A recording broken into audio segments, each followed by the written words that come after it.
क्यों जग में खोजत तू फिरा, चाहे पत्थर पूजे लाख, महादेव तेरे द्वार खड़े, रूप लिए गौ मात। तो ये गौ माताएं साक्षात महादेव के स्वरूप से हैं। और आपको मैं ये बताऊं, ये अटल कामधेनु गौ सेवा संस्थान का इमरजेंसी वार्ड है, जहां पे अलग अलग स्थितियों से, अलग अलग जगह से हम गौ माताओं को रेस्क्यू करके लेके आते हैं। इनकी तकलीफ, इनका दर्द कई बार शरीर का होता है, तो कई बार इनका दर्द, इनकी तकलीफ भाव का होता है, मन का होता है। एक ऐसी ही तकलीफ के साथ मैं आपके साथ एक गौ माता की कहानी साझा कर रहा हूं।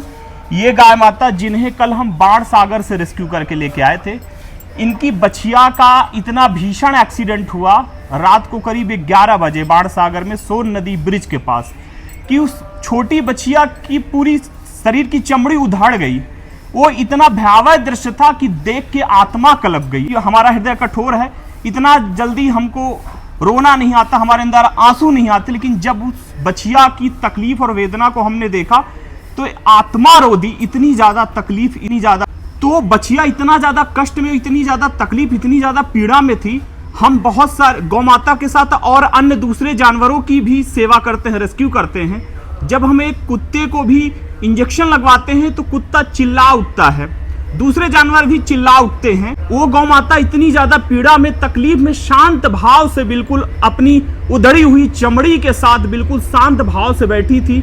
ये देख के बड़ा दुख हुआ। उस बछिया का हमने वहीं पे ऑपरेशन करवाया, सड़क में ही हमने उनका इलाज करवाया। और बछिया के साथ इन गौ माता का भी एक्सीडेंट हुआ था, तो दोनों को हमने गौ सेवक कान्हा मिश्रा, आयुष यादव की मदद से हमने वहां पे गाड़ी बुक की और रात को 12-1 बजे वहां से गाड़ी लेकर के गौ माता उस बछिया को लेकर के हम यहाँ शहडोल के लिए चल दिए। करीब 2:30 बजे के करीब हम आ गए और जैसे ही हम संस्थान उस बछिया को लेके आए, वो बछिया ने आखिरी सांस ली, वो बछिया ने दम तोड़ दिया।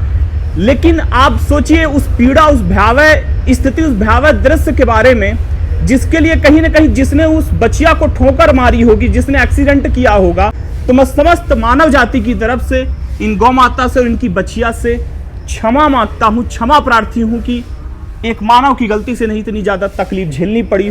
बारिश का समय है, सारे गौवंश सड़क में ही बैठते हैं, बहुत ज्यादा रोड एक्सीडेंट हो रहे हैं। शासन प्रशासन का कोई सहयोग, कोई योगदान उस स्तर पे नहीं मिल रहा जिस स्तर पे मिलना चाहिए। यहाँ पे भी शासन का कोई आर्थिक सहयोग नहीं है। ऐसे में मैं आप सभी से निवेदन करूंगा, प्रार्थना करूंगा, क्योंकि यहाँ पे लगातार एक्सीडेंट के केस बढ़ रहे हैं। मैं आपसे प्रार्थना करूंगा कि आप यहाँ पे भूसे, चारे, औषधियों से जरूर मदद करें, ताकि इनकी सेवा में